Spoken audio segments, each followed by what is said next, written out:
Rudy était un pauvre type solitaire et pathétique, un vrai raté, qui s'est réincarné dans un autre monde après avoir rencontré le camion rusé. Dans ce nouveau monde, Dieu lui a offert une seconde chance, lui accordant des capacités magiques d'un niveau incroyable, presque de la triche, afin qu'il puisse devenir le magicien le plus puissant de tous les temps.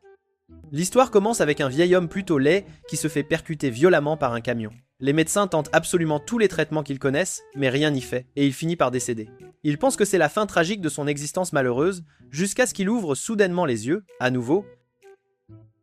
Au lieu de l'obscurité, il voit un homme et une femme souriant penchés sur lui, parlant une langue qu'il n'a jamais entendue auparavant. Leurs mots ne ressemblent absolument pas au japonais. Alors il devine rapidement qu'il a dû atterrir dans un pays occidental quelque part, mais quand il lève la main pour toucher son visage, il réalise quelque chose de choquant. C'est un bébé. Les deux étrangers souriants sont en fait ses nouveaux parents. Oui, ses nouveaux parents. Ils se présentent comme Paul et Zenith Greyrat, un couple dans la vingtaine. Seigneur, ayez pitié. Un peu ironiquement, il se sent fier un instant car, dans sa vie passée, il est mort à l'âge de 34 ans, ce qui signifie qu'il est techniquement plus âgé que les personnes qu'il élève actuellement. À ce moment précis, le nom qu'il lui donne est Rudeus Greyrat, ou Rudy, en abrégé, et il devient douloureusement évident qu'il a été complètement, totalement, entièrement, et absolument, renaître quelque part de totalement différent. Au fil des jours, Rudy commence à ramper dans la maison, dérangeant la femme de chambre Lilia avec son côté pervers, la faisant paniquer complètement. Avec le temps, il apprend lentement leur langue, comprenant de plus en plus ce que tout le monde dit. Un après-midi, il jette un coup d'œil par la fenêtre et voit son père s'entraîner à des mouvements d'épée dans la cour, avec une grande concentration. C'est là que la réalité le frappe de plein fouet. Ce n'est pas l'Europe, ce n'est pas la Terre du tout, c'est un monde complètement nouveau. Choqué, il trébuche et tombe, et sa mère se précipite, utilisant la magie de guérison pour soigner ses blessures, rapidement.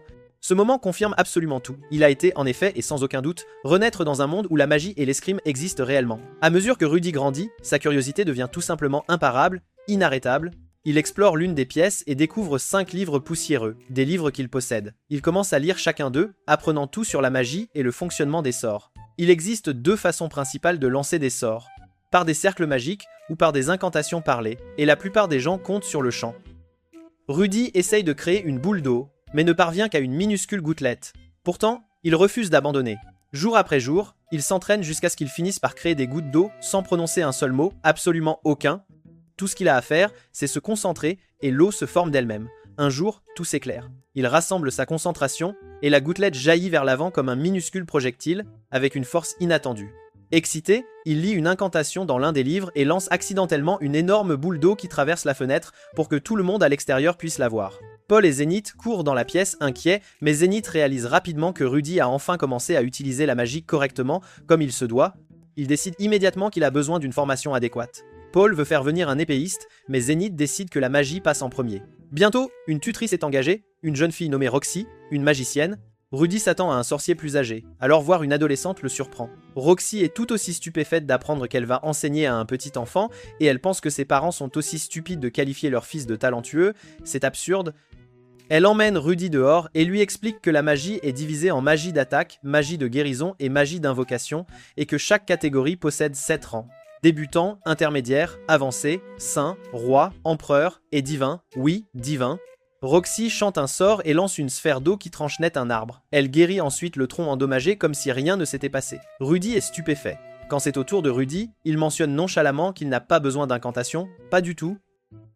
Roxy est abasourdie. Rudy lance une boule d'eau mais est distrait par l'intrigue de Roxy et détruit le même arbre à nouveau, l'arbre spécial de Zenith. Roxy est blâmée pour cela, c'est elle qui prend tout. Cette nuit-là, la famille organise un festin de bienvenue pour Roxy. Pendant la célébration, Rudy réalise que cette vie réincarnée est fondamentalement une seconde chance, une remise à zéro complète de tout ce qui avait mal tourné auparavant, absolument tout. Plus tard, des flashs de son ancienne vie reviennent. Il se souvient des collecteurs de dettes le battant parce qu'il était fauché. Et il se souvient du jour où il est mort en essayant de pousser des étudiants hors de la trajectoire d'un camion en excès de vitesse, un camion fou. Il se réveille en sueur, réalisant qu'il s'est endormi à force d'utiliser trop de magie et d'épuiser ses points de magie. Quand il se lève, il entend les bruits de l'intrigue de ses parents et va les taquiner, seulement pour tomber sur Roxy qui est aussi en plein développement de l'intrigue, elle aussi. Après avoir entendu les bruits venant de leur chambre, 6 mois s'écoulent et l'entraînement magique de Rudy devient intense. Roxy se révèle être une excellente professeure, et Rudy atteint rapidement le niveau intermédiaire de la magie d'attaque avec une facilité déconcertante. Une nuit, Rudy se retrouve à fixer les cuisses de Roxy, tout en l'interrogeant sur les esprits ou les démons. Elle révèle que les démons existent et qu'elle-même en est une, c'est pourquoi elle a les cheveux violets, une couleur si particulière. Elle lui parle aussi d'une race de démons redoutés, les Supars, qui ont commis des actes horribles pendant une guerre ancienne. poussant tout le monde à les haïr et à les craindre. Rudy ne fait pas grand cas de ce récit et le traite comme une simple histoire effrayante pour s'endormir, rien de plus. Il commence aussi l'entraînement à l'épée avec Paul, mais sa force physique est loin d'égaler celle de son père. Il a beaucoup de mal. Un jour, Rudy voit deux garçons près de la clôture et panique instantanément, terrifié à l'idée qu'ils le brutalisent, tout comme les enfants le faisaient dans son ancienne vie. C'est une peur profonde. Roxy le trouve caché et lui parle d'une académie de magie dans un pays du Nord appelé Ranoa. Elle l'encourage à y étudier un jour. À partir de ce moment, Rudy voit Roxy non seulement comme une professeure, mais comme une véritable mentor, une guide précieuse. 1 an et demi s'écoule rapidement. Dans leur culture, des célébrations spéciales ont lieu lorsqu'un enfant atteint l'âge de 5, 10 et 15 ans. Rudy a 5 ans, et un grand festin est organisé, une grande fête. Paul lui offre une épée, Zénith lui donne un livre de magie, et Roxy lui présente une baguette. Plus tard cette nuit-là, Roxy annonce que Rudy passera son examen de fin d'études le lendemain, c'est une étape importante. Rudy se souvient comment il était harcelé sans relâche dans sa vie précédente, au point de s'enfermer dans sa chambre jusqu'à l'âge adulte. Le lendemain matin, il est terrifié à l'idée de sortir. Mais Roxy suppose qu'il a peur des chevaux et le laisse monter avec elle, pour le rassurer. Les villageois ne le regardent pas, ils regardent Roxy avec respect. Cela l'aide à surmonter sa peur de sortir, lui permettant enfin d'apprécier le monde qui l'entoure. Pendant l'examen, Roxy tente un puissant sort d'eau de niveau sacré qu'elle peut à peine contrôler. C'est très difficile. Un orage soudain se forme et la foudre frappe leur cheval, Caravaggio. Roxy le guérit rapidement et s'excuse, puis demande à Rudy d'essayer. Rudy rassemble son courage, lève sa baguette et forme un énorme nuage d'orage impressionnant. Même en étant triste que ce soit sa dernière leçon avec Roxy, il met tout son cœur dans le sort. Il réussit, lançant une version plus puissante que même Roxy n'aurait pu le faire. Elle annonce fièrement que Rudy a officiellement atteint le statut de mage d'eau de niveau sacré, c'est une grande réussite. Plus tard ce jour-là, les parents de Rudy demandent à Roxy de rester avec eux de façon permanente, mais elle refuse. Elle veut continuer son propre voyage magique. Avant de partir, elle donne à Rudy un collier comme porte-bonheur et lui fait ses adieux définitifs, ses derniers mots. Rudy la poursuit, la remerciant avec toute la sincérité qu'il possède, reconnaissant pour tout ce qu'elle lui a enseigné. Après quelques semaines, Rudy devient enfin plus confiant, sortant de la propriété familiale, et même ses parents sont surpris de la rapidité avec laquelle son comportement a changé, c'est incroyable. Paul lui fait la morale sur le fait de toujours traiter les autres avec gentillesse, lui rappelant constamment d'aider les gens chaque fois qu'il le peut. Un jour, alors que Rudy se promène, il aperçoit 3 garçons s'en prendre à un petit enfant, un enfant sans défense. Sans réfléchir à 2 fois, il intervient, frappe l'un des brutes et fait fuir tout le groupe. Une fois les fauteurs de troubles partis, Rudy vérifie l'état de l'enfant et réalise qu'ils ont à peu près le même âge. C'est une surprise. Il suppose que l'enfant est un garçon et commence à s'adresser à lui familièrement, comme à un ami. Rudy retire la capuche pour essuyer la saleté, et c'est là qu'il remarque qu'il a les cheveux verts. Il a eu peur en pensant que c'était un supard, mais réalise qu'il a des oreilles légèrement longues, c'est différent. L'enfant explique timidement qu'il est en fait un demi-elfe, et que sa situation familiale est compliquée, alors il erre seul la plupart du temps. Rudy se souvient que son père lui a dit de protéger les gens qui ne peuvent pas se défendre, alors il propose son aide, sans hésiter. Après avoir discuté un peu, Rudy se présente correctement, et l'enfant partage enfin son propre nom, Sylph. Comme Sylph n'a jamais vraiment eu d'amis, il n'a aucune idée de ce que les amis font ensemble, absolument aucune idée. Rudy suggère de pratiquer des incantations magiques, et au moment où Sylph entend cela, ses yeux s'illuminent. Les deux passent toute la journée à jouer, à lancer des sorts et à s'amuser jusqu'à ce qu'il fasse nuit, une journée parfaite. Mais quand Rudy rentre à la maison, il trouve Paul qui l'attend, et il est furieux. Paul accuse Rudy d'avoir battu l'enfant du voisin. Rudy essaye d'expliquer ce qui s'est réellement passé, mais Paul ne veut rien entendre, il est trop en colère. Finalement, Rudy craque et lui répond, et Paul finit par le gifler. Blessé, Rudy reste allongé sur le sol, déçu que son père ne lui ait pas fait confiance du tout, pas un instant. Il ne faut pas longtemps avant que Paul n'apprenne la vérité, la vraie vérité. Rudy n'a attaqué personne, il a en fait protégé quelqu'un. Se sentant coupable, Paul s'excuse. Et les deux ont leur première grande dispute en tant que père et fils. Plus tard cette nuit-là, Paul s'assied seul, pensant à absolument tout, à chaque détail. Il craint que Rudy ne prenne une mauvaise direction s'il ne fait pas attention. Après tout, Rudy possède déjà des compétences magiques avancées malgré son jeune âge, et Paul craint qu'il n'abuse de ce pouvoir un jour, ce serait terrible. L'été arrive et Rudy continue de pratiquer les techniques d'épée. Pendant ce temps, Sylph continue d'entraîner la magie pendant 6 mois d'affilée et devient étonnamment forte. Sylph finit par remarquer que Rudy n'utilise jamais d'incantation et lui demande de lui enseigner la magie sans mots, la magie silencieuse. Rudy essaye d'aider, mais il a du mal à expliquer comment il fait. Pourtant, d'une manière ou d'une autre, Sylph l'assimile instantanément. Rudy est choqué, lui-même a eu des problèmes pour apprendre la magie silencieuse, mais Sylph la maîtrise sans transpirer, avec une facilité déconcertante. Un après-midi pluvieux, alors qu'il joue dans les champs, Rudy réalise soudain à quel point Sylph est vraiment mignon. Et la jalousie vacille en lui parce que Sylph a l'air bien plus adorable que lui, c'est une évidence. Quand la pluie s'intensifie, Sylph rentre à la maison avec Rudy. La femme de chambre Lilia a déjà préparé de l'eau chaude pour un bain. En aidant Sylph à se nettoyer, Lilia réalise instantanément quelque chose que Rudy n'a jamais remarqué, c'est une révélation. Sylph est en fait une fille. Rudy, toujours ignorant, veut prendre un bain ensemble, confus de savoir pourquoi il ne veut pas se déshabiller. Il finit par enlever les vêtements de Sylph et est choqué quand il découvre des petites culottes, puis réalise que Sylph est en fait une fille, une vraie fille. Rudy panique parce qu'il n'avait pas l'intention de dépasser les limites. Plus tard, Paul prend un bain avec Rudy et essaie de le réconforter. Mais Rudy se sent toujours coupable de ce qu'il a fait. Le lendemain, il va s'excuser. Mais sa maladresse gâche tout, absolument tout. Au lieu de réconforter Sylph, il la fait accidentellement pleurer davantage. Paul se frappe presque le front en voyant à quel point Rudy a raté ses excuses. Le lendemain matin, Rudy s'entraîne avec Paul et perd instantanément, sans aucune chance.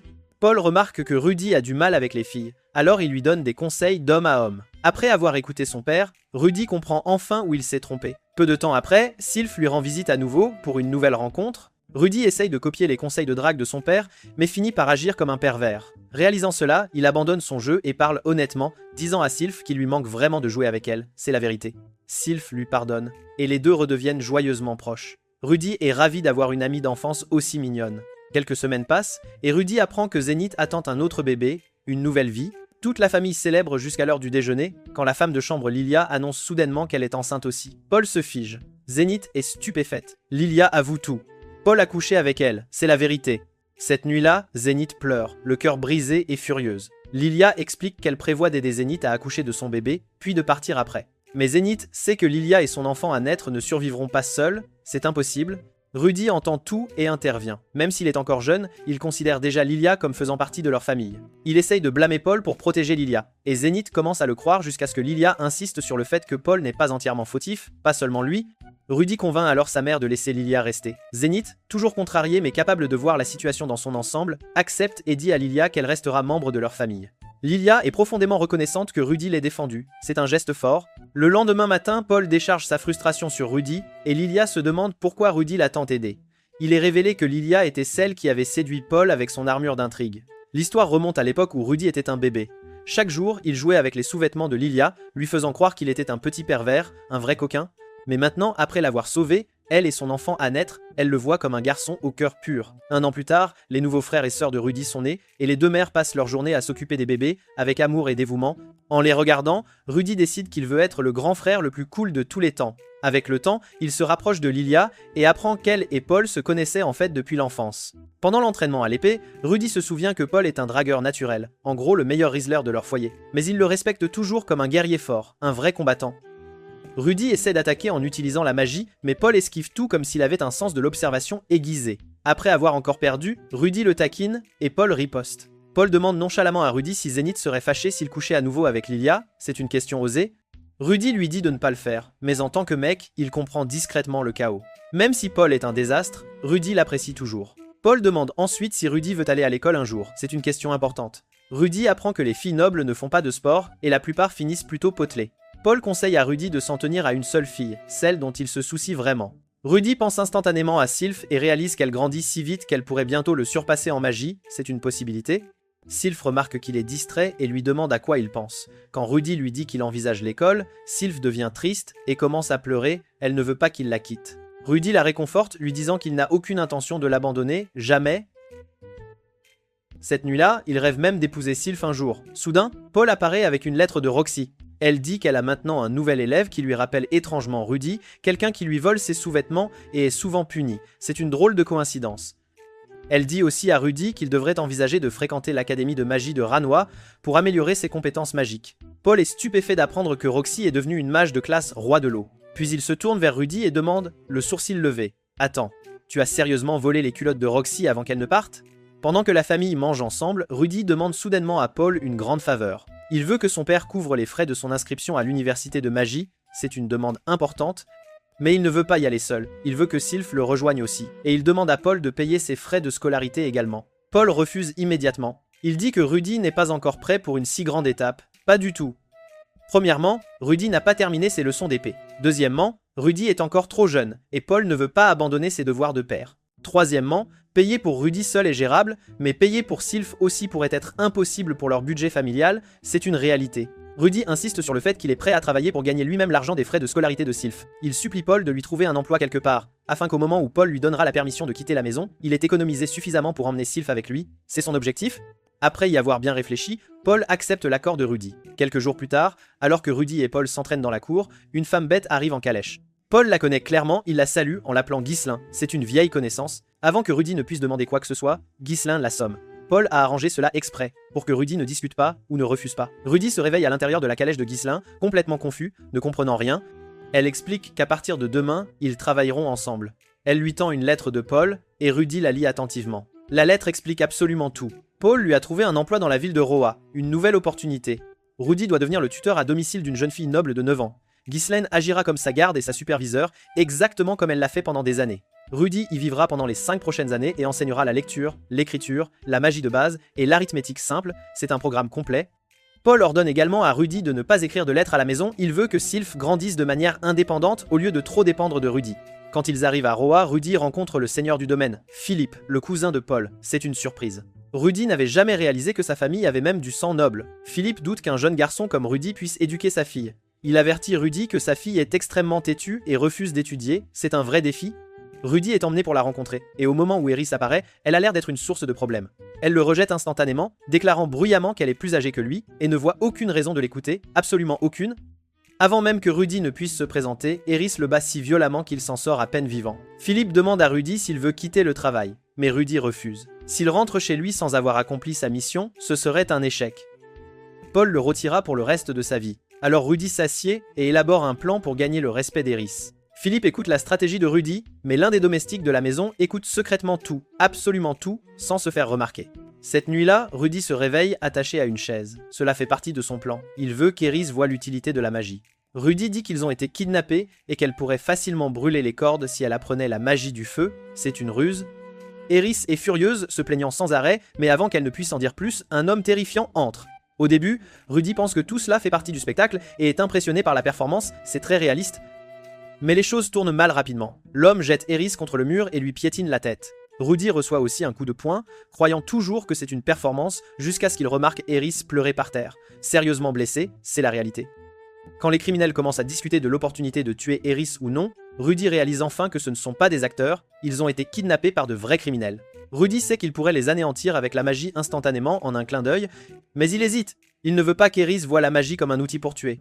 Au lieu de cela, il utilise la magie de guérison pour soigner ses blessures. Les ravisseurs essayent de forcer la porte de la pièce, mais Rudy bloque la porte avec la magie de la terre, avec force. Eris, terrifié, désespéré de ne pas être laissé pour compte, promet enfin de bien se comporter. Après s'être échappé, Rudy guérit complètement ses blessures et l'aide à courir. Il retourne à Roa, et Eris commence à lui faire confiance. C'est un grand pas.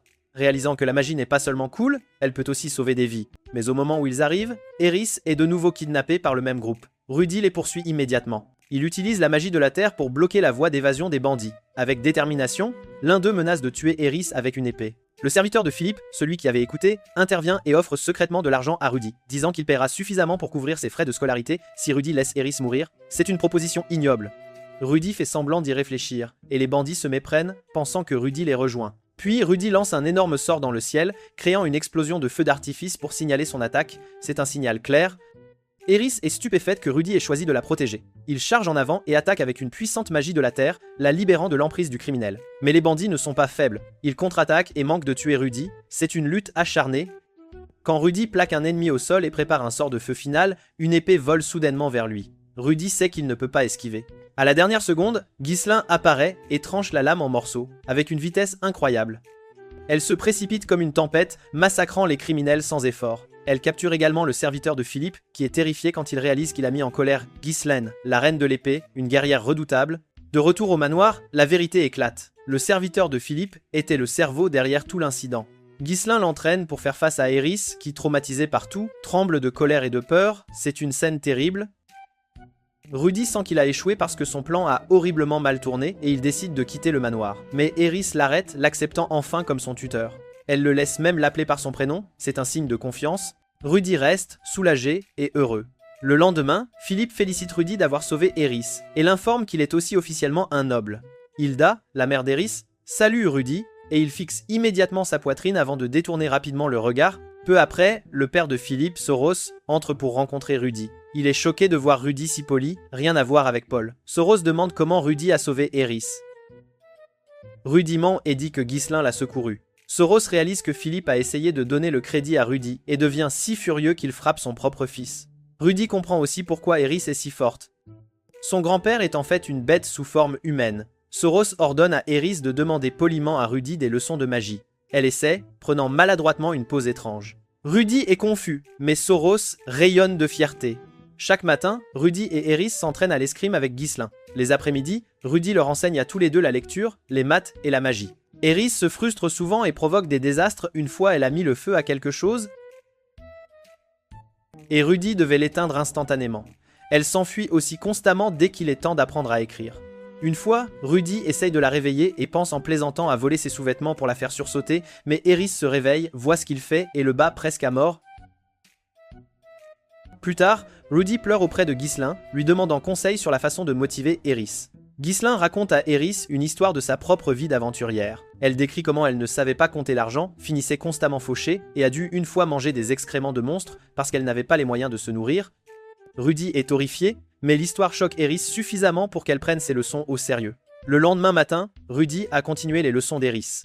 En se concentrant sur la lecture et l'écriture, mais quelque chose n'allait pas, Eris agissait étrangement tendue et irritée, sans raison claire. Après quelques minutes, elle lui a soudainement claqué au nez. C'est là que Rudy a réalisé qu'il avait complètement oublié de prévoir une pause dans leur temps d'études. Le lendemain matin, Rudy suggère qu'ils prennent une journée entière de congé d'études. Eris s'illumine immédiatement, elle est ravie d'avoir enfin une pause. Alors les trois, Rudy, Ghislain et Eris, décident de se rendre au marché de la ville pour explorer. Alors qu'ils traversent les étals animés, Rudy commence à noter les prix de différents articles. Il explique à Ghislain et à Eris que comparer les prix est important si l'on veut acheter et revendre intelligemment.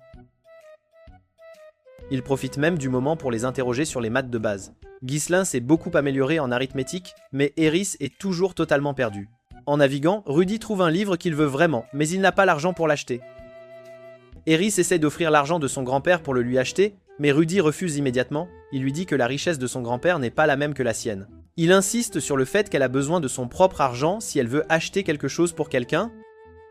Rudy dit même qu'il parlera à Philippe de lui donner une allocation mensuelle, peut être une pièce d'argent. Entendre cela rend Eris incroyablement heureuse. Sur le chemin du retour, Rudy lève les yeux et remarque une énorme forteresse flottante dans le ciel.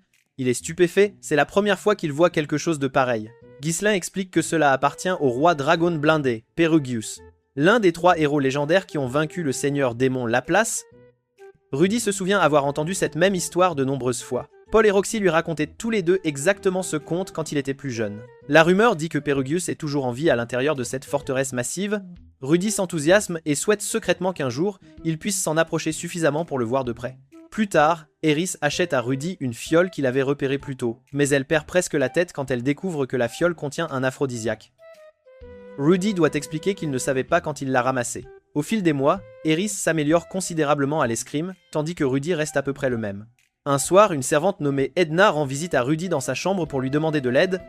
Le 10e anniversaire d'Eris approche et elle devra exécuter une danse devant d'importants invités. Le problème est qu'Eris ne sait pas du tout danser. Edna a besoin que Rudy libère l'emploi du temps d'Eris afin qu'elle puisse s'entraîner correctement. Rudy accepte, honnêtement, il est aussi heureux d'avoir une petite pause pour lui-même. Pendant son temps libre nouvellement trouvé, Rudy va à la bibliothèque et décide qu'il est temps d'apprendre de nouvelles langues. La langue des hommes bêtes, la langue démoniaque et la langue de la tribu des guerriers. Quelques jours plus tard, Edna revient se plaindre qu'Eris refuse de faire attention pendant les leçons de danse. Rudy va la trouver et découvre Eris qui boude comme d'habitude. Elle le frappe avant même de l'écouter, mais finalement, elle admet qu'elle est terrible en danse et a l'impression qu'on la force à faire quelque chose qu'elle ne peut pas faire. Rudy l'encourage, expliquant que personne ne commence bien à quelque chose, elle a juste besoin de faire des efforts constants. Eris y réfléchit, puis finalement Rudy reste même pour s'entraîner avec elle, agissant comme son partenaire de danse. En même temps, il continue d'étudier ses langues étrangères et envoie une lettre à Roxy pour lui demander de l'aide. Roxy finit par répondre avec un manuel de langue démoniaque, manuscrit qu'elle a fait juste pour lui. Après des semaines de lutte, Eris apprend enfin les bases de la danse. Quand son anniversaire arrive, toute la maisonnée et leurs invités se rassemblent pour regarder sa performance. Un jeune noble invite Eris pour la première danse. Les choses commencent bien, mais le garçon ne peut pas suivre son rythme et toute la performance s'effondre. Les gens commencent à chuchoter qu'Eris est mauvaise en danse. La voyant sur le point de craquer, Rudy s'avance. Il lui prend la main et lui dit de danser exactement comme ils ont pratiqué. Eris est nerveuse parce que son père et son grand-père sont dans le public. Rudy lui dit de fermer les yeux et de faire confiance à ses signaux. Avec Rudy en tête, leur danse devient fluide, confiante et magnifique, si bonne que toute la foule éclate en applaudissements. Philippe est stupéfait de la façon dont Rudy a sauvé Eris d'un embarras total. Cette nuit-là, Rudy offre à Ghislain et à Eris une baguette magique. Ghislain donne ensuite à Eris son propre héritage familial, une bague qui éloigne les loups maléfiques pendant qu'elle dort. Plus tard, Rudy tombe sur Soros, qui vient de finir de se divertir au sous-sol. Il appelle Rudy et pointe le ciel, où un objet sphérique géant est faiblement visible, presque comme une planète lointaine. Rudy demande ce que c'est. Mais Soros n'en a aucune idée, et dit qu'il ferait mieux de ne pas se mêler d'étranges mystères. 2 ans s'écoulent après l'anniversaire d'Eris. Elle devient un monstre à l'épée, si forte qu'elle peut rivaliser avec Ghislain. Rudy apprend que la famille Greyrat a 4 branches principales, et que Philippe et Paul appartiennent à des lignées différentes. Les rumeurs disent que les tensions politiques augmentent, et certaines personnes veulent remplacer l'actuel chef de famille. Puisque Rudy appartient à la lignée de Paul, il est techniquement un noble sous la protection de la branche de Philippe. Cela signifie qu'il ne peut pas avoir une grande célébration d'anniversaire, cela attirerait des regards politiques indésirables. Pourtant, les servantes lui préparent une petite fête d'anniversaire secrète. Rudy entend tout mais fait semblant de ne pas savoir. Pour son 10e anniversaire, Ghislain le garde dans sa chambre pendant que les préparatifs sont faits. Quand il entre enfin dans le hall, tout le monde crie « Joyeux anniversaire ». Rudy fait semblant d'être surpris et se force même à pleurer pour rendre le moment crédible. La famille n'a pas pu venir à cause de problèmes de monstres près de leur région. Pendant la fête, Hilda suggère nonchalamment que Rudy devrait épouser Eris. Un jour, elle est traînée hors du hall avant de pouvoir s'embarrasser davantage. Eris offre à Rudy un bâton coûteux en guise de cadeau et Rudy le chérit profondément. Plus tard cette nuit-là, Philippe dit la vérité à Rudy. Eris a 2 frères, mais ils vivent dans la capitale. C'est pourquoi Hilda ignorait Rudy. Elle était contrariée que ses propres fils ne soient pas là, alors que l'enfant de quelqu'un d'autre vivait confortablement chez elle. Philippe fait alors une offre audacieuse. Il demande à Rudy de l'aider à devenir le chef de la famille Boréas. Rudy refuse immédiatement, il ne veut rien avoir à faire avec les jeux de pouvoir politique. Philippe essaye même de le soudoyer en lui offrant la main d'Eris en mariage un jour. Mais Rudy refuse toujours. Quand Rudy est retourné dans sa chambre cette nuit-là, il a été stupéfait de trouver Eris assise sur son lit, l'attendant. Elle a expliqué qu'elle pensait qu'il se sentait peu, être seul et voulait lui tenir compagnie. En entendant cela, l'imagination de Rudy s'est instantanément emballée. Son cerveau a commencé à s'envoler vers un monde fantastique avec toutes sortes de pensées ridicules sur Isekai Riz. Mais la réalité l'a frappé un instant plus tard. Rien de tout cela ne s'était réellement produit. Il avait simplement rêvassé et imaginé toute la scène dans sa tête. En vérité, Rudy n'était qu'un jeune adolescent confus en quête d'affection. Et Eris était juste nerveuse parce qu'elle n'avait jamais fait quelque chose comme ça auparavant. Essayant d'être suave, Rudy s'est rapproché, pensant qu'elle voulait de la proximité. Eris a senti son changement d'humeur soudain et est devenu tendu. La pièce s'est remplie d'un silence gênant. Quand Rudy a tendu la main, interprétant mal la situation, Eris a paniqué et l'a instantanément frappé avec sa force écrasante de gorille, le mettant KO. Quand Rudy s'est réveillé plus tard, il était dévasté. Il avait vraiment tout mal compris. Il pensait qu'Eris voulait juste être gentille, ne s'attendant pas à ce qu'il agisse bizarrement. Se sentant coupable, il a décidé de s'excuser. Plus tard, Rudy a approché Eris, préparée au pire. Mais elle n'était pas en colère. Elle lui a dit calmement qu'elle n'était simplement pas prête pour quoi que ce soit d'adulte et ne voulait pas que les choses deviennent bizarres entre eux.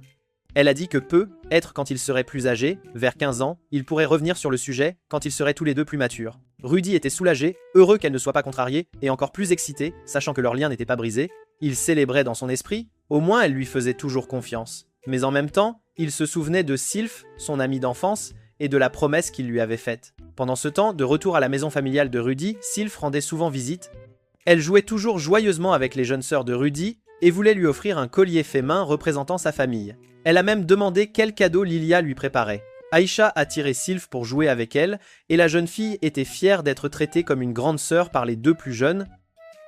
Zénith et Lilia regardaient joyeusement. Elles adoraient la douceur de Sylph et la façon dont elle gérait les brutes locales sans l'aide de Rudy. Plus tard ce soir-là, Zénith a essayé de taquiner sa plus jeune fille, mais l'enfant a éclaté en sanglots.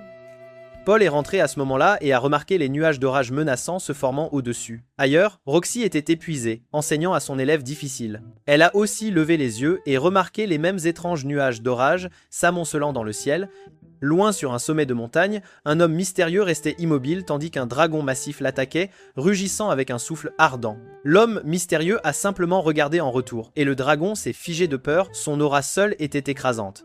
Même lui fut surpris par les nuages anormaux au-dessus. Au même moment, une femme aux yeux perçants, Kishirika, qui prétendait être la grande impératrice du monde des démons, le remarqua aussi. Pendant ce temps, au plus profond du palais de la place, le seigneur démon sentit la perturbation et envoya un de ses serviteurs éliminer la menace inconnue. De retour à Roa, Rudy et ses amis jouaient dehors. Rudy voulait tester sa nouvelle baguette et commença à charger son sort le plus puissant. Mais quelque chose ne semblait pas normal, alors il s'arrêta à mi-chemin. Ghislaine activa son œil de bête, repérant une attaque imminente. De nulle part, ils furent frappés. Ghislain les défendit férocement, affrontant l'un des serviteurs de Perugius. Réalisant que c'était un malentendu, les deux parties se retirèrent. Rudy était confus quant à ce qui se passait dans le ciel. Avant qu'il ne puisse réfléchir davantage, l'objet flottant au-dessus d'eux explosa soudainement. Ghislaine tenta d'atteindre les enfants, mais elle ne fut pas assez rapide. Rudy se tourna pour s'échapper, mais courut plutôt protéger Eris. Tout devint soudainement noir. Rudy se retrouva à nouveau dans son ancien corps terrestre. Il paniqua, pensant que toute sa nouvelle vie n'avait été qu'un rêve. Alors, un être étrange apparut, le dieu humain. Rudy apprit que son corps terrestre gras n'était que sa forme mentale. Le dieu humain expliqua que Rudy n'était pas mort. Il avait été téléporté par un énorme désastre de mana vers le continent des démons, continent. Au début, Rudy refusa tout conseil, craignant d'être trompé. Mais quand le dieu humain l'avertit que le continent des démons était extrêmement dangereux et qu'il mourrait sans aide, Rudy accepta finalement d'écouter. Quelques instants plus tard, Rudy se réveilla dans son vrai corps. Tout ce que le dieu humain avait dit était vrai. Lui et Eris étaient tombés dans une terre inconnue. Un guerrier supar à l'allure terrifiante se tenait devant eux. Rudy eut peur au début, mais se força à parler calmement en utilisant la langue démoniaque. Étonnamment, l'homme supar était doux. Il expliqua qu'il avait vu 2 enfants tomber du ciel et avait supposé qu'ils étaient de fragiles humains. Alors il a fait un feu et les a gardés en sécurité. Rudy a demandé des nouvelles de Ghislain, mais l'homme ne l'avait pas vu. Le guerrier supar s'est présenté comme Ruigerd, et Rudy a présenté Eris et lui-même. Ruigerd accepta de les escorter à travers le continent des démons jusqu'au continent central. Eris se réveilla et hurla immédiatement de peur. Mais Ruigerd ne s'en soucia pas, il était habitué à ce que les gens craignent sa race. Rudy la calma lentement et expliqua tout. Le lendemain matin, les 3 commencèrent leur voyage. Ruigerd détruisait tout monstre qui les approchait. Il expliqua aussi que le cristal sur son front agit comme un 3e œil, lui permettant de sentir les ennemis avant qu'ils ne s'approchent. Finalement, ils atteignirent un village appartenant à la tribu Migurd. Le gardien refusa de laisser entrer les enfants humains, mais Ruigerd le pressa jusqu'à ce qu'il appelle le chef. Quand le chef du village arriva, il fut choqué que Rudy puisse parler la langue démoniaque. Un villageois reconnut le pendentif que Rudy portait et demanda où il l'avait eu. Rudy dit que c'était un cadeau de sa maîtresse Roxy. Le villageois cria que Roxy était sa fille et que ce village était son lieu de naissance. Le trio fut chaleureusement accueilli et soigné. Cette nuit-là, le chef demanda comment ils comptaient rentrer chez eux, et Ruigerd promit de les escorter jusqu'au continent central. Plus tard cette nuit-là, Ruigerd dit à Rudy la vérité sur la réputation ruinée de la tribu Supar. La place avait manipulé les Supars en leur donnant des lances maudites, les rendant fous, et les poussant à tuer à la fois leurs ennemis et leur propre famille. Le propre fils de Ruigerd est mort en le sauvant de la malédiction. Depuis lors, Ruigerd avait erré seul pendant plus de 400 ans, essayant de restaurer le nom de sa tribu. Rudy ressentit de la sympathie et promit de l'aider de toutes les manières possibles. Le lendemain matin, Rudy rencontra la mère de Roxy avant qu'ils ne partent. Avant de partir, les villageois offrirent une épée à Eris, et elle s'inclina avec gratitude alors qu'ils s'engageaient dans leur difficile voyage. Après avoir quitté le village, le groupe continua son long voyage à travers le continent des démons. Rudy était déterminé à aider Ruigerd à restaurer la réputation de sa tribu, et Ruigerd, en retour, était tout aussi engagé à escorter Rudy et Eris en toute sécurité vers leur patrie. Au cours des jours suivants, Eris testa sa nouvelle épée avec une excitation débordante. Elle vainquit sans effort des groupes de loups démoniaques avant même que Rudy n'ait eu la chance de se joindre au combat. Rudy se plaignit en plaisantant qu'elle aurait pu au moins lui laisser un monstre, mais elle les avait déjà tous tranchés. Cette nuit-là, Eris admit joyeusement qu'elle avait toujours rêvé de voyager et de combattre ainsi. Rudy était heureux pour elle, mais au fond, la nourriture japonaise simple lui manquait, surtout le riz et le bœuf grillé. Le lendemain matin, ils atteignirent une ville démoniaque appelée Rikorisu. Rudy fut émerveillé par la variété des tribus démoniaques vivant ensemble, et Eris fut également fasciné. Ruygerd expliqua que le continent des démons comptait d'innombrables races et clans, tous avec leurs propres traditions. Le seul problème, Ruygerd lui-même, connu sous le nom de Dead End, était tristement célèbre. Sa présence pouvait provoquer la panique à moins qu'ils ne trouvent un moyen de le déguiser. Rudy a élaboré un plan astucieux, réussissant à faire entrer Ruygerd dans la ville sans que personne ne le reconnaisse. Au moment où Eris est entrée, elle a été enchantée par le magnifique marché et l'atmosphère animée. La prochaine idée de Rudy était de les enregistrer à la guilde des aventuriers afin qu'ils puissent gagner de l'argent. Lui et Eris se sont même habillés comme des punks pour créer une aura intimidante, mais personne n'a eu peur. Le plan a complètement échoué, et Rudy a dû appeler Ruygerd à l'intérieur. Rudy l'a présenté dramatiquement comme le légendaire Dead End, et personne ne l'a cru. Les aventuriers riaient, pensant que Rudy faisait juste semblant. Rudy célébrait secrètement que son plan fonctionnait. Avec les cheveux de Ruygerd teints en bleu, personne ne soupçonnait qu'il était un superbe. Le trio enregistra officiellement son équipe sous le nom de Dead End. Eris était ravie de pouvoir enfin chasser des monstres, mais elle ne pouvait pas lire les avis en langue démoniaque sur le tableau des quêtes. Rudy choisit une quête de rang C, mais d'autres aventuriers se moquèrent de lui pour avoir choisi un travail trop difficile pour des enfants. Rudy ignora les insultes et sortit avec son équipe. Un aventurier démon ressemblant à une grenouille tenta de provoquer Ruygerd, mais un seul regard à l'aura de Ruygerd le fit se figer sur place. Dehors, Eris se plaignit qu'elle voulait tuer des dragons géants, pas s'occuper de petites tâches. Rudy lui dit de se détendre et de profiter du fait que personne ne reconnaissait la véritable identité de Ruygerd. Cette nuit-là, Eris aperçut des lumières bleues brillant dans le ciel, complètement hypnotisé. Quand Rudy réserva une chambre pour les trois, un groupe de garçons démons s'approcha d'Eris, essayant de lui parler. Elle les ignora, et quand l'un d'eux attrapa son manteau, elle le frappa instantanément, furieuse qu'ils aient abîmé ses nouveaux vêtements. Rudy se précipita pour l'empêcher de causer plus de dégâts, soigna le garçon et s'excusa en son nom. Les garçons admirent qu'il voulait seulement inviter Rudy et Eris à rejoindre leur équipe d'aventuriers. Rudy déclina poliment, leur disant qu'il avait déjà sa propre équipe. Plus tard, Rudy promit à Eris de réparer son manteau déchiré et réussit à la réconforter. Il voulait aussi trouver une quête fiable pour gagner de l'argent pour la nourriture. Cette nuit-là, il revit le dieu humain dans ses rêves. Comme d'habitude, Rudy était méfiant et impatient d'être dans son ancien corps terrestre. Le dieu humain lui dit de prendre une quête impliquant un chaton disparu et donna à Rudy un autre indice cryptique. Rudy se réveilla pour voir Eris regarder le ciel avec inquiétude. Elle était anxieuse de savoir s'il rentrerait un jour chez eux et sa famille lui manquait. Rudy la rassura qu'ils y arriveraient, sa confiance la calma. Le lendemain, ils commencèrent à chercher le chaton perdu. Utilisant son troisième œil, Ruygerd détecta son aura et les mena à une grotte. Eris se plaignit de l'odeur, mais ils continuèrent. Rudy réalisa bientôt que le chaton était en fait un puma magique adulte. Il plaisanta en disant qu'il préférait Nike à Puma, mais il n'avait pas d'autre choix que de continuer. À l'intérieur, ils entendirent des bandits démons parler. Rudy passa à l'action, et les trois héros capturèrent facilement les criminels avec une combinaison de sorts et de coups d'épée. Rudy tenta d'interroger l'un d'eux, mais reçut un coup de pied dans l'estomac. Ruygerd devint furieux, il ne supportait pas qu'on fasse du mal à un enfant. Rudy l'arrêta rapidement, expliquant qu'utiliser une force excessive n'aiderait pas à réparer la réputation de la tribu Supar.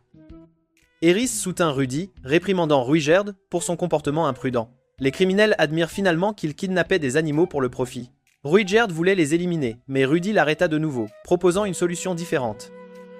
Rudy suggéra de recruter temporairement les deux criminels dans leur groupe. Ils pourraient aider à prendre des quêtes plus difficiles, et cela réduirait aussi l'hostilité entre humains et Supardes. Ruygerd n'aimait pas l'idée, mais Rudy argua que cela améliorerait leurs revenus et la réputation de Ruygerd. Eris les réprimanda tous les deux jusqu'à ce que Ruygerd cède. Ils firent équipe avec les garçons aventuriers et furent bientôt promus au rang C. Rudy échangea leur nouvelle quête de haut rang contre une plus faible, mais un démon snob à tête de cheval se moqua d'eux, affirmant qu'ils ne survivraient pas longtemps. Il s'éloigna, marchant avec une arrogance de méchant de comédie. Pendant ce temps, Roxy découvrit un panneau commémoratif affichant les noms des victimes de la récente catastrophe de Mana. Elle fut soulagée de constater que la famille de Rudy était saine et sauve. Elle trouva aussi la lettre de Paul et rencontra deux aventuriers qui voyageaient autrefois avec lui. Le lendemain, l'équipe de Rudy accepta une mission de chasse aux monstres. Eris était prête à en découdre, et ils s'enfoncèrent dans une forêt plutôt sinistre. Ils trouvèrent bientôt les trois mêmes garçons démons aux prises, avec un énorme sanglier démoniaque. Rudy comprit que les deux groupes avaient accepté la même quête. Il ne voulait pas de dispute, alors il suggéra de laisser les garçons s'en occuper seuls. Ruygerd cependant s'inquiétait, car ils étaient clairement dépassés. Rudy accepta d'aider, mais insista pour n'intervenir que si les garçons étaient en réel danger.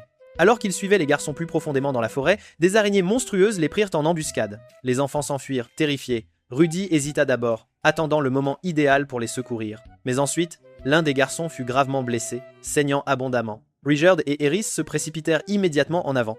Eris esquiva un serpent géant et l'abattit d'un coup rapide et précis.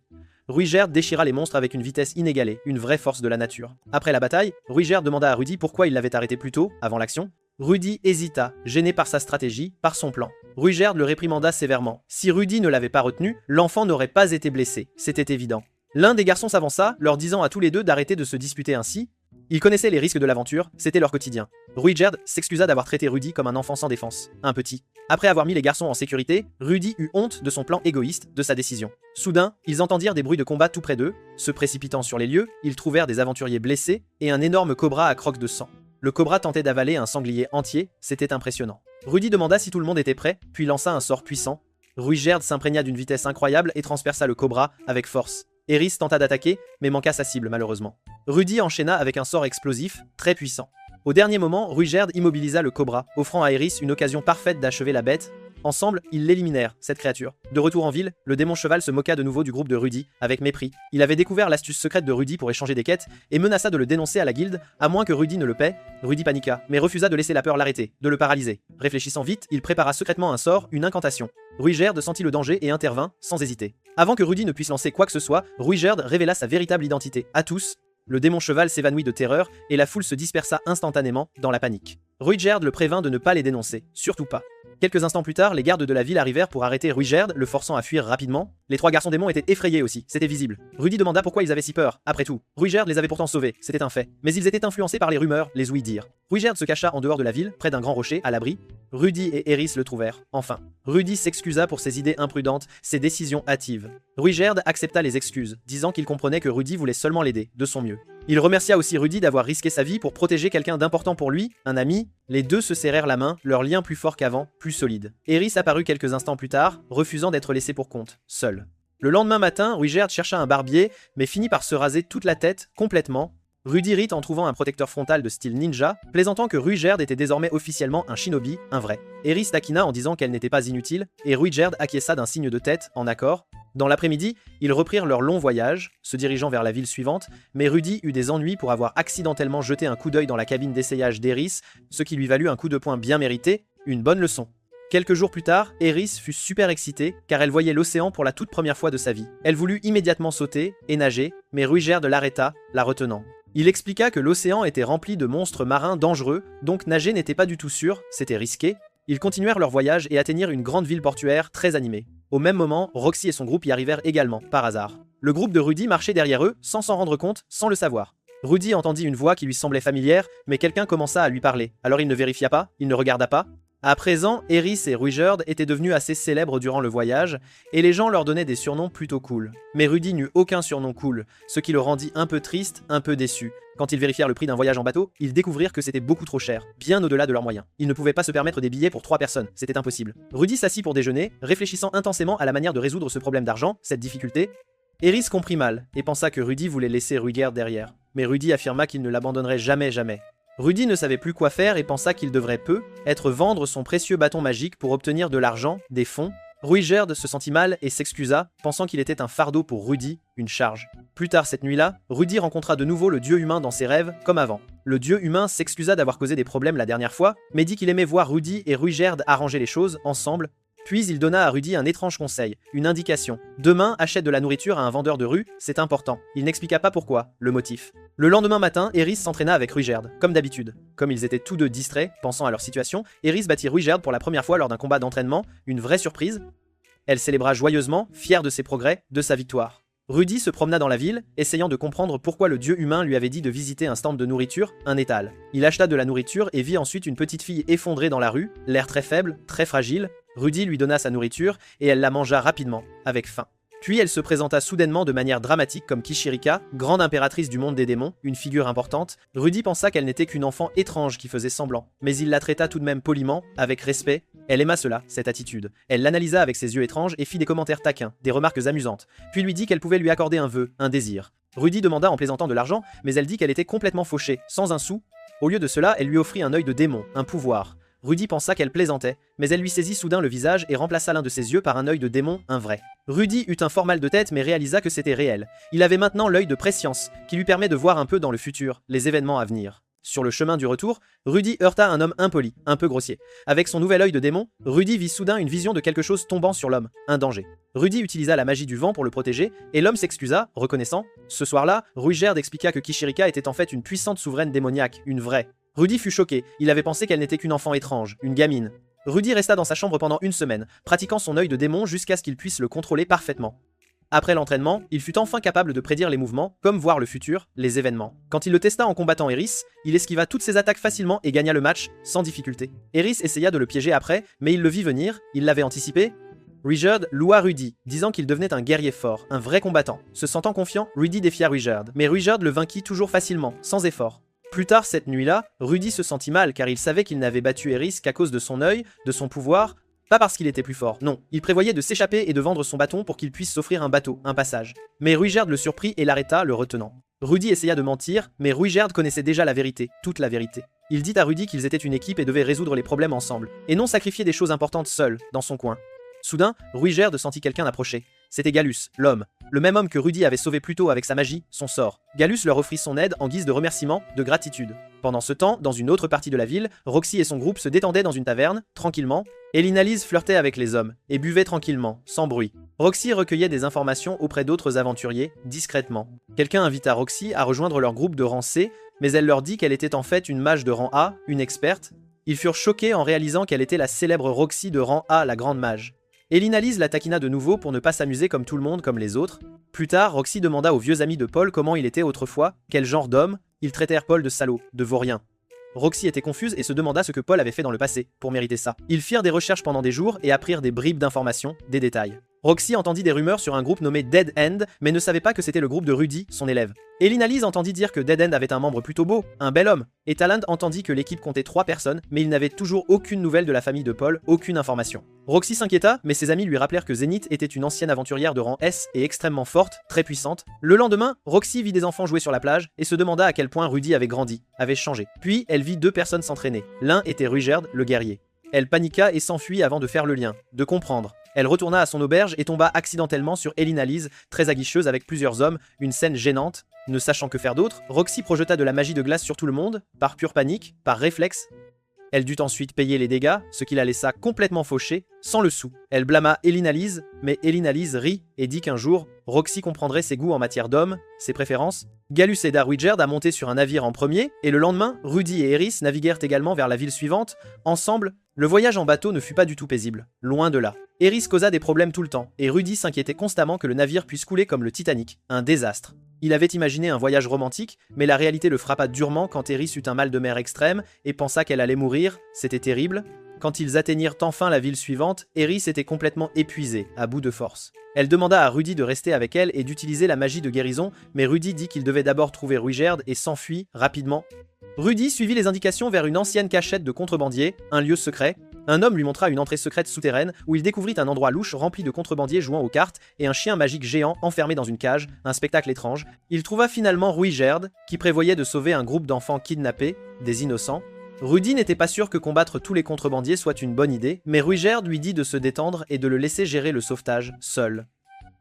Il se fraya un chemin à travers le bâtiment pour libérer les enfants, tandis que Rudy cherchait 5 petites filles piégées séparément, isolées. Quand Rudy les atteignit, elles eurent peur de lui au début, pensant qu'il était l'un des criminels, un méchant. Il les calma, soigna une fille blessée et les rassura en disant qu'il était là pour les aider, pour les protéger. Bientôt, un son étrange résonna dans la cachette, et Ruygerd arriva, disant que le combat était terminé, mais malheureusement, tout le monde n'avait pas pu être sauvé, c'était triste. Il semblait anéanti par l'échec, par cette défaite. Rudy utilisa la langue du dieu bête pour le réconforter et aider à calmer les enfants secourus, les petits. Alors qu'ils sortaient, une fille bête leur cria dessus pour avoir oublié le chien magique, le pauvre. Rudy ne voulait pas le laisser derrière, alors il se précipita en arrière sans hésiter. Il heurta une puissante barrière magique, mais réussit à la briser avec son sort, avec sa magie. Le chien magique s'attacha immédiatement à lui et le serra dans ses bras, montrant qu'il lui faisait confiance entièrement. Puis soudain, un guerrier bête apparut et attaqua Rudy, sans prévenir. Supposant qu'il faisait partie des contrebandiers, Rudy fut assommé et traîné au loin, sans ménagement. Quand Rudy se réveilla, il se retrouva dans une petite hutte, une cabane. Au début, l'endroit semblait confortable. Lit douillet, chambre propre, bonne nourriture, presque comme des vacances, un séjour agréable. Mais la vérité était qu'il était un prisonnier attendant sa punition, son châtiment. Peu importe combien de fois il expliquait qu'il était innocent, personne ne le croyait, personne. Les jours passèrent, et les hommes bêtes l'ignorèrent, vivant joyeusement leur vie à l'extérieur, sans se soucier de lui. Rudy devint frustré et commença à douter que ses amis viendraient le secourir. 2 jours plus tard, un autre prisonnier fut jeté dans la hutte, Guise, un homme. Rudy lui demanda pourquoi il avait été arrêté, et Guise dit qu'il avait été pris en train de tricher et de jouer un délit. Guise dit aussi à Rudy que tout le monde pensait que Rudy était maintenant un criminel célèbre, un bandit. Cette nuit-là, Rudy essaya de convaincre Guise de l'aider à s'échapper, à s'enfuir. Guise refusa d'abord, mais réalisa finalement que Rudy était sérieux, déterminé. Soudain, Rudy remarqua que la garde féminine avait disparu de son poste, elle n'était plus là. Quelques instants plus tard, ils virent les arbres à l'extérieur brûler, en flammes. Rudy utilisa une clé en bois qu'il avait fabriquée pour déverrouiller la hutte, et lui et Guise s'échappèrent ensemble, en secret. Dehors, le village des bêtes était attaqué par des bandits, des pillards. Rudy fut choqué par la destruction et ne put ignorer des innocents en danger, même s'il l'avait emprisonné à tort injustement. Il demanda à Guise de l'aider à riposter, à se défendre. Rudy utilisa une puissante magie de l'eau pour éteindre les incendies, presque comme un pompier fantastique, un héros. Et les guerriers bêtes rejoignirent aussi la bataille, avec courage. Ensemble, ils sauvèrent des villageois et vainquirent plusieurs bandits, des ennemis. Mais alors Gallus apparut, tenant une jeune fille en otage, une innocente. Il révéla qu'il avait utilisé Rudy et ses amis pour découvrir le village des bêtes, leur secret. Son plan était de vendre les enfants kidnappés à de riches nobles, pour de l'argent. Il demanda même à Rudy de le rejoindre, de s'allier à lui. Rudy refusa, ce qui rendit Gallus furieux, enragé. Il jeta la fille de côté et attaqua les guerriers bêtes, en battant beaucoup d'entre eux, facilement, sans effort. Rudy réalisa que Gallus n'était pas seulement un contrebandier, il était un criminel dangereux et bien connu, un vrai bandit. Rudy avait peur car il n'était pas excellent au combat rapproché comme Ruygerd, son ami. Mais quand la petite fille cria à l'aide, il se força à agir, à intervenir. La bête sacrée apparut et chargea Gallus, donnant à Rudy une chance de riposter, de se défendre. Rudy attaqua avec sa magie et promit à Gallus qu'il ne perdrait pas, jamais. Gallus se précipita sur Rudy avec des mouvements rapides, mais Rudy utilisa les pouvoirs de son œil de démon pour prédire les attaques et les esquiver, avec agilité. Gallus sortit alors un poignard et coupa la jambe de Rudy, le blessant. Gallus s'approcha pour le coup de grâce, mais le chien magique le bloqua juste à temps, le sauvant. Utilisant du sable et une distraction, Rudy lança l'un de ses sorts d'explosion les plus puissants, projetant Gallus et l'assommant, le mettant hors de combat. Rudy s'évanouit après avoir utilisé tout son mana, toute son énergie. Le lendemain matin, Rudy se réveilla entouré d'Eris et de Ruygerd, ses amis. Eris fut soulagé qu'il soit en vie et lui dit qu'il avait vaincu un guerrier classé Saint du Nord, ce qui était un énorme exploit, une grande victoire. Guise s'excusa d'avoir mal compris Rudy, et les guerriers bêtes apprirent la vérité. Rudy était un héros, pas un criminel, un bienfaiteur. Eris expliqua tout ce qui s'était passé pendant que Rudy était inconscient, sans connaissance. Ruygerd avait aussi aidé à défendre le village, et Eris avait protégé les plus jeunes enfants, se faisant même de nouveaux amis parmi eux, des liens forts. Mais les nouvelles n'étaient pas toutes bonnes malheureusement. Eris apprit que son grand-père Soros avait été condamné à mort parce qu'il n'avait pas réagi correctement à la catastrophe de Mana, un drame. La famille royale le blâma, et il souhaita à Eris et Rudy du bonheur s'ils étaient encore en vie quelque part, dans le monde. Au cours des jours suivants, Rudy se détendit dans le village, mais faillit avoir des ennuis de nouveau en jetant accidentellement un coup d'œil près de la zone de bain des filles. Par inadvertance, la bête sacrée sentit son embarras et le fit fuir, le chassant. Plus tard, Rudy regarda Eris rire avec ses nouveaux amis et se sentit heureux, très content. Elle leur enseigna même le langage humain, ce qui rendit Rudy fier que son étudiante à problème soit devenue une enseignante, une vraie pédagogue. Pendant le dîner, Guise remercia Eris d'avoir été gentil avec sa fille Tona, une bonne amie. Rudy remarqua alors la bague qu'Eris portait, celle de Ghislaine, un cadeau. Quand il mentionna Ghislaine, Guise réagit fortement, avec colère. Il la traita de déshonneur qui avait abandonné leur clan, leur famille. Eris fut contrariée et courut après lui, défendant Ghislaine, disant qu'elle était courageuse, gentille et la protégeait toujours, sans faille. Elle pleura même, de tristesse. Rudy la réconforta et dit à Guise que Ghislaine était devenue quelqu'un d'admirable, une personne formidable. Après avoir entendu cela, Guise se calma et demanda doucement, avec hésitation. A-t-elle vraiment changé, cette femme? Rudy hocha la tête et confirma qu'elle était devenue une personne vraiment bonne, une âme pure. Le lendemain matin, Eris pensa à ses derniers moments avec Ghislaine, avec nostalgie. Elle lui manquait et espérait qu'elle était en sécurité après la catastrophe de Mana, saine et sauve. Juste à ce moment-là, Tona apparut, curieuse à propos de sa tante, de sa famille. Eris apprit que Ghislaine était en fait sa sœur, la sienne. Eris dit à Tona que Ghislaine était son professeur d'épée et qu'elle était très gentille, très douce. Mais Tona dit que son père lui disait toujours de ne pas devenir comme Ghislaine, jamais. Elle admit aussi qu'elle détestait la pratique de l'épée parce que son père se mettait en colère chaque fois qu'elle sautait l'entraînement, c'était difficile. Eris lui dit qu'elle comprenait car elle détestait aussi étudier, c'était pareil. Mais elle dit qu'elle était reconnaissante envers Ghislaine de l'avoir aidée à devenir plus forte, plus puissante. En entendant cela, Tona fut motivée et demanda à Eris de lui enseigner l'escrime, tout comme Ghislaine l'avait fait, avec talent. La cousine de Tona les avertit que son père se mettrait en colère si elle s'entraînait dans le style de sa tante, c'était risqué. Mais Eris décida quand même de montrer à Tona quelques mouvements d'épée de base, des rudiments. Plus tard, le père de Tona observa secrètement leur entraînement depuis l'extérieur, sans être vu. Au cours des mois suivants, Eris enseigna régulièrement à Tona avec patience, et Tona fit de très bons progrès, c'était impressionnant. À l'heure du déjeuner, Eris riait et jouait avec ses nouveaux amis, joyeusement. Mais Tersina semblait triste car elle savait qu'Eris partirait bientôt, très bientôt. Elle souhaitait qu'Eris puisse rester pour toujours, mais Eris expliqua qu'elle devait rentrer chez elle et retrouver sa famille, ses proches. Pendant ce temps, Rudy jouait avec le chien magique, Lucky, utilisant des poupées qu'il avait fabriquées lui-même, avec soin. Quelqu'un lui dit que la bête sacrée agissait de manière trop énergique, trop vive. Alors Rudy arrêta rapidement de jouer avant que les choses ne deviennent étranges et se sentit embarrassé, très gêné. Puis Tersina dit à Rudy qu'Eris et Tona se disputaient dehors, bruyamment. Tona était contrariée car elle ne voulait pas qu'Eris parte, qu'elle s'en aille. Rudy remarqua qu'Eris ne se battait pas sérieusement, elle se retenait, elle hésitait. Après le combat, il dit à Tona de s'excuser, mais elle refusa, catégoriquement. Son père sortit et demanda ce qui se passait, quel était le problème. Gaius expliqua alors l'enfance de Ghislaine. Elle était appelée une enfant à problème parce qu'elle n'aimait pas étudier ni pratiquer, c'était difficile. Un jour, un épéiste l'emmena et il regretta de ne pas lui avoir dit au revoir, un adieu. Il dit à Tona qu'elle le regretterait aussi si elle n'arrangeait pas les choses avec Eris, son amie. Plus tard, Rudy demanda à Eris si elle avait quelque chose à faire avant qu'il ne parte, une dernière chose. Au même moment, il entendit Tona et Tersina chuchoter et emmena Lucky en promenade pour leur donner de l'espace, de l'intimité. Les filles se faufilèrent dans la chambre d'Eris et Eris les surprit, les attrapa. Tona s'excusa et dit qu'elle voulait redevenir amie, comme avant. Eris accepta et Tona fut soulagée, très heureuse. Elles montrèrent même à Eris des poupées qu'elles avaient faites de Rudy et d'Eris des créations. Le lendemain, le groupe de Rudy se prépara à quitter le village, à partir. Le chef du village remercia Ruigerd pour son aide, son soutien. Derrière Rudy, les filles pleuraient, promettant de revoir Eris un jour. C'était émouvant. Avant de partir, Gaius demanda à Eris de le combattre, de l'affronter. Il voulait voir le style d'épée de Ghislaine à travers son élève Eris. Eris accepta, sans hésiter. Lucky aboya avec excitation alors qu'il commençait le combat. Ils croisèrent le fer, firent une pause, puis Gis la remercia de lui avoir montré la technique de sa sœur, son art. Il lui dit de revenir un jour avec Ghislaine, sa sœur. Rudy et ses amis quittèrent enfin le village, pour de bon. Peu après, Gis les rattrapa et dit qu'il les escorterait jusqu'à la ville de Milicium, la capitale. En chemin, Rudy remarqua que le sentier semblait étrange, et Gis commença à lui raconter des légendes sur la terre de Milos. Des histoires anciennes. Rudy vit une pierre étrange, et Gis expliqua que c'était un monument aux 7 grandes puissances, les combattants les plus forts du monde, des légendes. Ruigerd ajouta que, quand il était jeune, il s'était entraîné, espérant devenir l'un d'eux, un grand guerrier. Après de nombreux jours, ils atteignirent la capitale de Milas, une grande cité. Gis explora la ville avec eux, puis leur dit au revoir, un adieu. Avant de partir, Eris lui demanda de lui apprendre à cuisiner un jour s'ils se rencontraient de nouveau. Une requête. Rudy fut choqué, réalisant qu'elle voulait apprendre à être une bonne femme au foyer, une épouse. Gis dit aussi à Rudy de visiter la guilde des aventuriers dans la capitale, un lieu important. Le groupe de Rudy trouva un endroit où loger et s'installa, tranquillement. Cette nuit-là, ils tinrent une réunion d'équipe, une discussion. Rudy dit que cela faisait 1 an et demi qu'ils avaient commencé leur voyage et suggéra de rester à Milas un certain temps pour gagner de l'argent, des fonds. Il avait aussi un nouveau plan pour améliorer la réputation de Ruigerd, son image. Rudy voulait un jour de congé pour écrire des lettres à leur famille, à leurs proches. Mais Eris voulait chasser des gobelins le lendemain, sans attendre.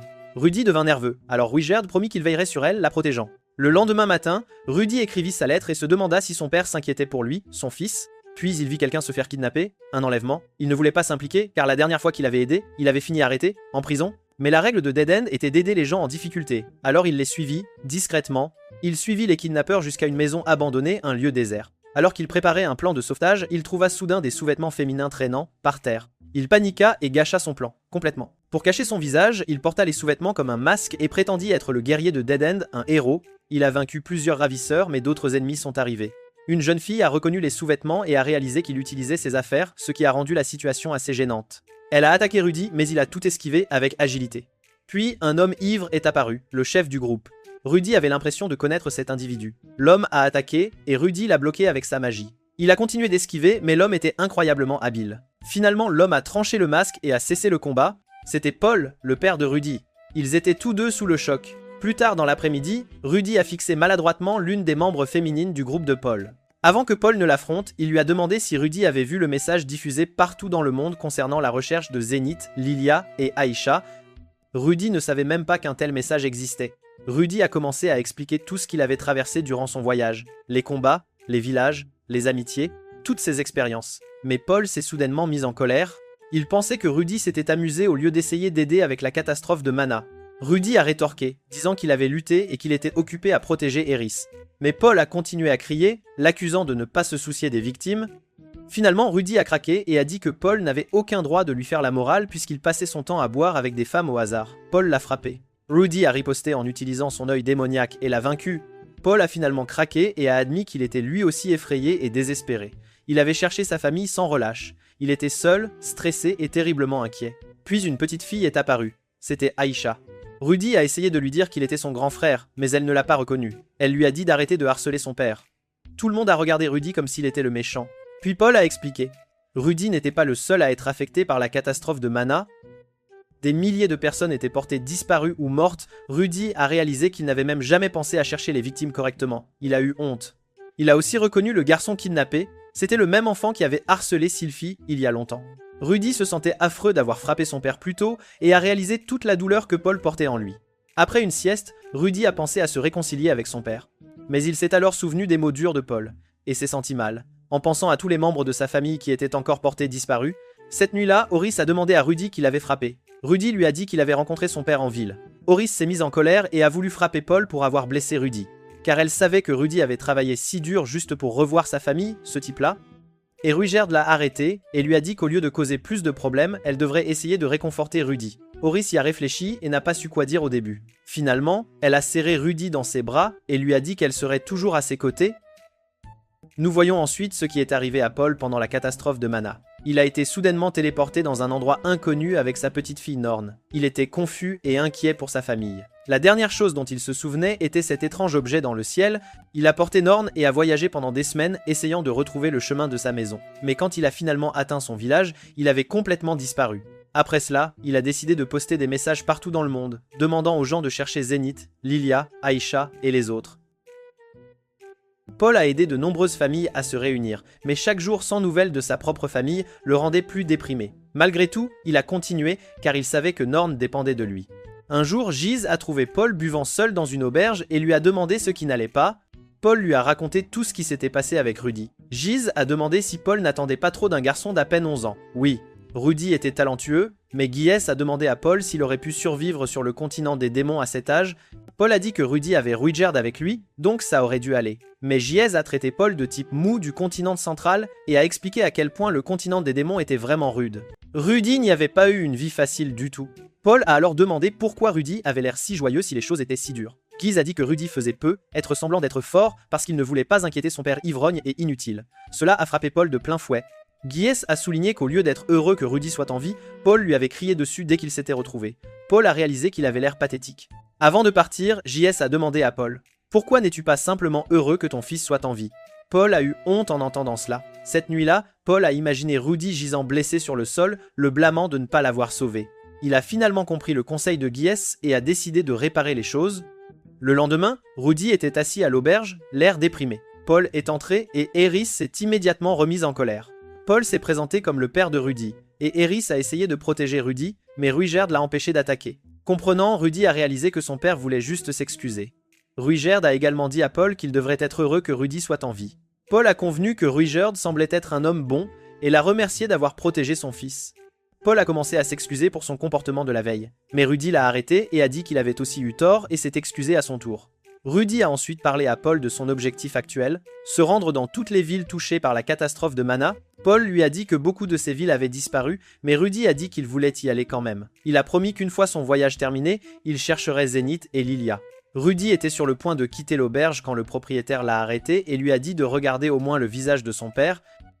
Rudy a vu l'expression triste et brisée de Paul et a eu l'impression d'avoir déjà vu quelque chose de similaire. Il s'est souvenu de son ancienne vie sur Terre. À l'époque, il restait enfermé dans sa chambre, jouant à des jeux avec son seul ami. Un jour, cet ami a essayé d'aider en disant qu'il admirait les compétences de Rudy aux jeux vidéo. Rudy l'a mal compris et s'est emporté contre lui. Son ami n'est plus jamais venu le voir. Rudy l'a regretté pendant des années. Il a décidé qu'il ne voulait pas répéter cette erreur avec son père. Alors Rudy a dit à Paul qu'il devrait faire comme si la dispute n'avait jamais eu lieu et agir comme s'ils se rencontraient pour la première fois. Il a serré Paul dans ses bras et a dit qu'il était heureux de leur retrouvaille. Paul a pleuré et a dit qu'il était heureux d'avoir retrouvé son fils, lui a exprimé sa joie et s'est excusé à nouveau. Le lendemain matin, ils ont plaisanté et parlé confortablement comme un vrai père et son fils. Eris est apparu, toujours en colère contre Paul pour avoir rendu Rudy triste, mais Ruigerd a expliqué que tout s'était arrangé. Paul s'est excusé quand même, et Ruigerd a dit que tout allait bien, qu'ils avaient résolu le problème. Rudy a soigné Eris avec sa magie et a ensuite parlé de son nouveau plan. Maintenant que Paul lui avait donné de l'argent, il voulait voyager vers le continent central. Il a aussi dit à Eris toute la vérité sur leur patrie, que sa famille était toujours portée disparue et que personne n'avait encore retrouvé Ghislain.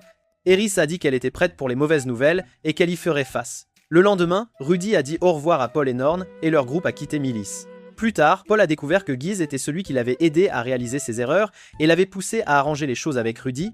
Dans les semaines suivantes, Ruigerd a été défié par de nombreux aventuriers qui voulaient prouver qu'ils étaient les plus forts. Il a accepté leurs défis et les a tous vaincus, confus de voir pourquoi tout le monde était si désireux de le combattre. Après un certain temps, le groupe de Rudy a finalement navigué vers le continent central. Eris a de nouveau eu le mal de mer et a supplié Rudy de la soigner. Mais Rudy avait aussi le mal de mer et ne pouvait pas utiliser sa magie correctement. Ruygerd allait parfaitement bien, assis calmement dans un coin comme si de rien n'était.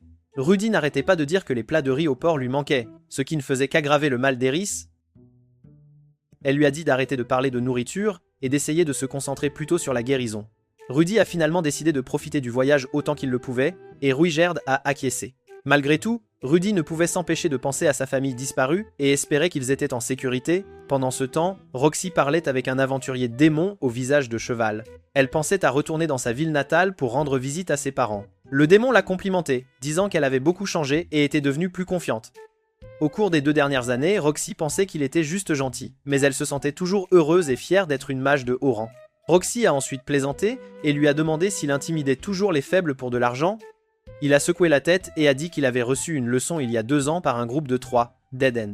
Roxy s'est figée en entendant ce nom et a eu la chair de poule, sachant que c'était le groupe de Rudy.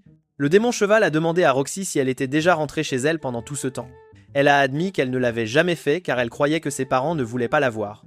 Il lui a dit qu'en tant que parent lui-même maintenant, il se disputait parfois avec ses enfants, mais qu'il se réconciliait toujours rapidement. Il lui a dit que la famille ne se souciait pas de choses comme la télépathie, il se souciait juste qu'elle soit vivante et en bonne santé. Le lendemain, Roxy a finalement décidé de visiter son village après 20 ans. Roxy est retournée dans sa ville natale. Le village était presque le même, calme et paisible. Certains villageois curieux ont essayé de lui parler par télépathie, mais elle ne pouvait toujours pas répondre de cette façon et se sentait mal à l'aise. Elle s'est souvenue à quel point elle s'était toujours sentie déplacée ici. Elle a entendu des enfants jouer et a souri se souvenant de sa propre enfance. Quand l'un des enfants s'est blessé, Roxy l'a soigné avec sa magie. Les enfants l'ont remercié, utilisant la télépathie, ce qui l'a rendu un peu triste à nouveau. Bientôt, la mère des enfants est apparue et a reconnu Roxy, voulant lui parler. Mais Roxy s'est enfuie, embarrassée. Finalement, elle a atteint la maison de ses parents. Sa mère et son père étaient fous de joie de la revoir. Ils ont vite compris que Roxy n'avait jamais aimé le village, mais était juste heureux qu'elle soit en sécurité et en bonne santé. Ils ont utilisé la télépathie pour se parler, ce qui a de nouveau fait sentir à Roxy qu'elle était un peu mise à l'écart. Mais cette fois, elle a mieux géré la situation. Plus tard, elle a essayé de partir, mais ses parents l'ont suppliée de rester au moins une nuit. Ils ont demandé quand elle reviendrait. Roxy a dit qu'elle ne reviendrait peu, être jamais. Alors sa mère a demandé si elle pouvait au moins venir une fois tous les 2. Peut être une fois tous les 50 ans, et sa mère a joyeusement accepté même cela.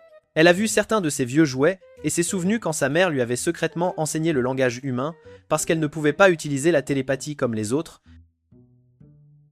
Enfant, Roxy a essayé de jouer avec les autres enfants mais ne pouvait pas communiquer. Alors elle a pleuré et a pensé qu'elle était inutile. Ses parents s'étaient beaucoup inquiétés pour elle à l'époque. Elle a finalement fui le village il y a des années, pensant que ses parents ne voulaient pas d'une fille comme elle. Mais maintenant, elle a compris qu'il ne l'avait jamais blâmée du tout, il l'avait toujours aimée. Roxy s'est excusée d'être partie sans un mot. Ses parents l'ont pardonnée. Et ils se sont tous serrés dans les bras, se sentant enfin à nouveau comme une vraie famille. Le lendemain matin, ils lui ont préparé le petit déjeuner, et elle a joyeusement mangé la cuisine de sa mère après si longtemps. Roxy a dit à ses parents qu'elle devait repartir pour retrouver son élève disparu, Rudy. Son père a alors mentionné que Rudy leur avait en fait rendu visite il y a 1 an. Roxy a été choquée et heureuse de savoir que Rudy était en vie. Ils lui ont aussi dit que Rudy voyageait avec un guerrier superbe. Roxy a été terrifiée en entendant cela et s'est évanouie. Plus tard, avant de partir, ses parents lui ont demandé d'amener Rudy la prochaine fois qu'elle viendrait. Elle a promis qu'elle essaierait. Dans les jours qui ont suivi, Roxy ne pouvait toujours pas croire que Rudy faisait partie de Dead End. Elle a fait irruption dans la chambre d'Elinalise, alors qu'elle était occupée avec un homme, et, dans sa panique, a de nouveau détruit la pièce avec sa magie et a dû payer les réparations. Une fois de plus, Roxy a décidé d'aider à la recherche de Zénith, Lilia et Aïcha. Puisqu'elle savait maintenant que Rudy était en sécurité, son groupe est parti pour la prochaine ville démoniaque afin de continuer à suivre la trace de la famille disparue de Paul. Une nuit, Rudy a fait un autre rêve et a de nouveau rencontré le dieu homme. Rudy s'est plaint que ses conseils l'entraînaient toujours dans des situations dangereuses. Le dieu homme lui a juste dit qu'il devrait être reconnaissant grâce à ses problèmes. Il a obtenu un œil démoniaque. Rudy a ensuite demandé si le dieu homme savait où se trouvaient les membres de sa famille. Le dieu homme a dit qu'il lui donnerait un nouvel indice. Rudy trouverait sa petite sœur Aïcha dans le royaume de Chiron, mais il ne devait pas lui révéler sa véritable identité là-bas. Rudy s'est réveillé au milieu de la nuit, confus par tout ce qu'il venait de voir dans son rêve. Et c'est là que cette vidéo se termine. Si vous avez apprécié regarder cette vidéo et souhaitez voir la suite, assurez-vous de liker et de vous abonner à notre chaîne. Regardez également cette vidéo suivante en attendant une nouvelle.